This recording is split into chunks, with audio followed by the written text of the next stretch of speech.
मेरे प्यारे दोस्तों, कैसे हैं आप सब लोग।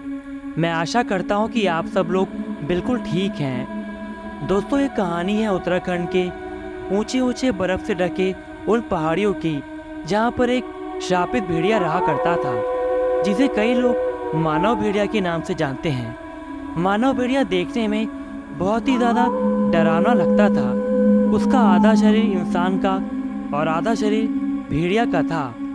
उसमें एक ऐसी शक्ति थी जो जब चाहे इंसान से भेड़िया और भेड़िए से इंसान बन जाता था। इस वजह से कोई भी उसे पहचान ही नहीं पाता था। गांव के लोग बताते हैं कि एक व्यक्ति श्राप के कारण मानव भेड़िया बन गया था और उसके बाद कई सालों से जंगलों में भटक रहा था। वो मानव भेड़िया देखने में बहुत ही ज़्यादा भयानक दिखता था। उसके हाथ और पैरों के नाखून इतने धारदार थे कि वो एक क्षण भर में किसी को भी मौत के घाट उतार सकता था। उस मानव भेड़िए ने पूरे गांव में आतंक सा मचा रखा था। अगर कोई इंसान अकेले कहीं जाता था तो उसका मरना लगभग तय होता था। एक बार की बात है, गरिमा नाम की एक महिला जो उत्तराखंड के जंगलों के पास बसे एक गांव में अपने परिवार के साथ रहती थी। उनके परिवार का गुजारा खेती और गाय का दूध बेचकर हो जाता था। एक दिन की बात है, गरिमा गाय को खिलाने के लिए घास काटने जंगल में गई थी। वैसे तो गरिमा हर दिन अपनी बेटी को लेकर जाती थी, लेकिन उस दिन उसकी बेटी की तबीयत ठीक नहीं लग रही थी, इसलिए वो अकेले ही जंगल में चली गई थी। गरिमा जंगल जाती है और अपने गाय के लिए घास काटकर वापस अपने घर को लौटने लगती है। लेकिन उस दिन अचानक से बहुत ही तेज बारिश शुरू हो गई थी। गरिमा जब देखती है कि ये तो बहुत तेज से बारिश शुरू हो गई है तो वो बहुत परेशान हो जाती है। ये देखकर वो झटपट जाकर एक घने पेड़ के नीचे बैठ जाती है। उसे पता था कि अगर वो लगातार भीगती रही तो वो ज़रूर बीमार पड़ जाएगी। उस दिन जब बरसात हो रही थी तो वो रुकने का नाम ही नहीं ले रही थी। इस वजह से बारिश होते होते शाम हो गई थी। अब जंगल में भी अंधेरा हो गया था, लेकिन बारिश रुकने का नाम ही नहीं ले रही थी। तो गरिमा ने सोचा कि शाम हो गई है, अब इतने घने जंगल में अकेले रुकना खतरे से खाली नहीं है, इसलिए वो वहाँ से निकल जाती है। वो कुछ दूर ही गई थी कि तभी उसे लगा कि कोई उसका पीछा कर रहा है। वो पीछे मुड़कर देखती है, लेकिन पीछे कोई नहीं होता है। गरिमा जब देखती है कि पीछे तो कोई नहीं था तो फिर से वो बहुत ज़ोर ज़ोर से आगे की ओर बढ़ने लगती है, लेकिन तभी उसको एक ज़ोर से आवाज़ आती है। उसे लगता है कि कोई जंगली जानवर आसपास ही भटक रहा है, इसलिए गरिमा वही दुबक कर बैठ जाती है। लेकिन कुछ क्षण बाद उसको अपने बगल में एक परछाई दिखाई पड़ती है। ऐसा लग रहा था कि किसी विशालकाय जानवर की परछाई है। गरिमा ये देखकर डरते डरते पीछे मुड़ती है और फिर जो दृश्य देखती है उससे तो उसके होश ही उड़ गए थे। वो क्या देखती है कि उसके पीछे एक विशालकाय भेड़िया खड़ा था, जिसका चेहरा इंसानों जैसा था और पूरा शरीर एक भेड़िए का था। गरिमा का ये दृश्य देखकर बुरा हाल हो रहा था। वो वहाँ से भागने की कोशिश करती है, लेकिन वो वहाँ से भाग नहीं पाती और नीचे ज़मीन पर गिर जाती है। गरिमा के गिरते ही वो मानव भेड़िया उस पर झपट्टा मारता है और गरिमा को नोच नोच कर खा जाता है। गरिमा के मर जाने के बाद ये खबर पूरे गांव में फैल चुकी थी। इस वजह से गांव वाले लोग अब दहशत में थे और इस वजह से लोग बाहर अकेले जाने से डर रहे थे। शाम के 5 बजते ही सारे गांव के लोग अपने अपने घरों में दुबक कर बैठ जाते थे। अब किसी भी काम के लिए गांव के सारे लोग एक साथ ही जाते थे। उन्हें लगता था कि एक साथ जाने पर वो मानव भेड़िया उन लोगों के आसपास नहीं आएगा। वो मानव भेड़िया रोज लोगों को जाते हुए देखता था, लेकिन उन लोगों के पास नहीं जाता था। वो इंसान का खून पीने के लिए बहुत तड़प रहा था, लेकिन बहुत सारे लोगों के एक साथ होने की वजह से वो कुछ नहीं कर पा रहा था। एक दिन 4 दोस्त दिव्या, भावना, रवि और साहिल उत्तराखंड में घूमने के लिए आते हैं। वो लोग जैसे ही उत्तराखंड पहुंचते हैं उनके पास बहुत सारे लोगों की भीड़ जमा हो जाती है। वो सारे लोग होटल के कर्मचारी थे और वो लोग चाहते थे कि हम लोग उन्हीं की होटल में रुके। पर बड़ी हैरानी की बात ये थी कि वो लोग जो होटल के दाम बता रहे थे वो बहुत ही ज़्यादा सस्ते थे। मान के चलिए 5 स्टार होटल के दाम भी ना के बराबर थे।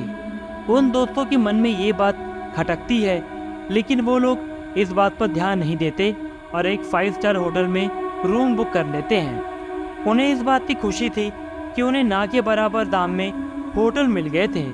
ये सोचकर वो लोग गाड़ी में बैठकर होटल की ओर चल देते हैं और होटल पहुंच जाते हैं। लेकिन वो लोग जैसे ही होटल के अंदर पहुंचते हैं उन्हें कुछ अजीब सा लगता है, क्योंकि वो देखते हैं कि उस होटल में उन चारों के अलावा कोई भी नहीं था। वो ये बात वहाँ के एक कर्मचारी से पूछते हैं, लेकिन वो लड़खड़ाती आवाज़ में बोलता है, सर ऐसी बात नहीं है, इक्का दुक्का लोग आते जाते रहते हैं और जब बहुत अच्छे से बर्फ़ गिरेगी तब बहुत से लोग आएंगे।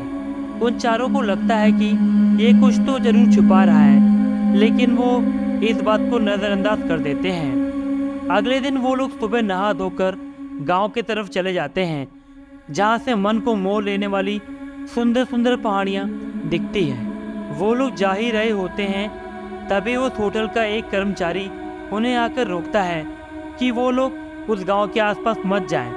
तभी उनमें से एक दोस्त बोलता है, अरे आप ये क्या बोल रहे हैं, हम यहाँ घूमने आए हैं, आगे नहीं जाएंगे तो कहाँ जाएंगे। होटल का कर्मचारी उसके बाद कुछ नहीं बोलता और वो लोग अब गांव की तरफ चल देते हैं। लेकिन जब वो लोग उस गांव के अंदर घुसते हैं तो देखते हैं कि वो गांव खाली सा पड़ा था। सबके घर के आगे ताला लगा हुआ था। वो लोग कुछ समझ नहीं पा रहे थे कि आखिर यहाँ पर हो क्या रहा है। तभी उन चारों को देखकर एक बूढ़ा व्यक्ति जो उन्हें घर की खिड़कियों से देख रहा था, वो बोलता है कि बच्चों जल्दी से अंदर आ जाओ, नहीं तो वो मानव भेड़िया किसी को नहीं छोड़ेगा, सब के सब मारे जाओगे। उस बूढ़े व्यक्ति की बात सुनकर सब उसके घर के अंदर चले जाते हैं। वहाँ पर वो बूढ़ा व्यक्ति उन सबको उस मानव भेड़िया की सारी कहानी बता देता है। ये सब सुनकर दिव्या और भावना और साहिल बहुत ही ज़्यादा डर जाते हैं, लेकिन रवि इस बात पर ज़ोर ज़ोर से हंसने लगता है और इसे एक मनगढ़ंत कहानी बताता है। उसके बाद वो कहता है, चलो अब चलते हैं, नहीं तो शाम हो जाएगी। लेकिन रवि को छोड़कर वो तीनों दोस्त आगे जाने से मना कर देते हैं और होटल की ओर चल देते हैं। लेकिन रवि सबके मना करने के बावजूद भी अपना कैमरा लेकर पहाड़ के जंगल की तरफ चल देता है। वो रास्ते पर पहाड़ों के खूबसूरत नज़ारों को अपने कैमरे में कैद करता जाता है। लेकिन कुछ देर बाद वो एक बहुत ही घने जंगल में पहुंच जाता है, जहां पर सूरज की रोशनी बहुत कम पहुंच रही थी। इस वजह से दिन में भी अंधेरा सा महसूस हो रहा था। रवि को लगा कि आगे अकेले जाना शायद ठीक नहीं रहेगा, क्योंकि आगे जंगली जानवर के होने का खतरा बहुत ज़्यादा रहता है। रवि ये सोचकर वापस होटल की ओर बढ़ने लगता है। रास्ते में चलते चलते बहुत ज़्यादा अंधेरा हो गया था और रवि को अब बहुत ज़्यादा डर भी लग रहा था, लेकिन वो अपने फ़ोन की लाइट को जलाते हुए आगे बढ़ता रहता है। तभी अचानक से अंधेरे में उसको चमकने जैसी कुछ चीज़ दिखाई देती है।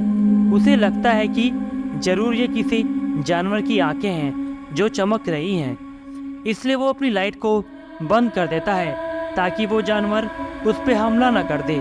लेकिन वो चमकती हुई आंखें उसके तरफ ही बढ़ती चली जा रही थी, इसलिए वो थोड़ा संभल कर अपनी फ़ोन की फ्लैश लाइट इस रोशनी की तरफ करता है।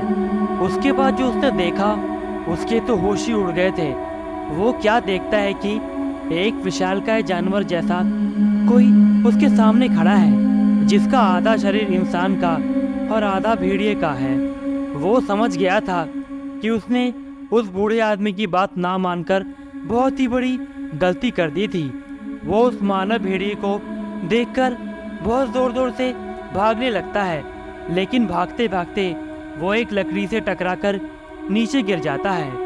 उसके नीचे गिरते ही वो मानव भेड़िया उसके बहुत ही करीब आ जाता है और उसके शरीर का खून चूसने लग जाता है। जिसकी वजह से वो दर्द के मारे बहुत जोरों से चीखने चिल्लाने लगता है और उसकी आवाज़ पूरे जंगलों में गूंजने लगती है। कुछ देर बाद रवि वहीं पर दम तोड़ देता है। रवि की चीखने की आवाज़ गांव से लेकर होटल तक पहुंच जाती है। गांव के लोग और रवि के चारों दोस्त समझ जाते हैं कि रवि को उस मानव भेड़िए ने मार दिया था।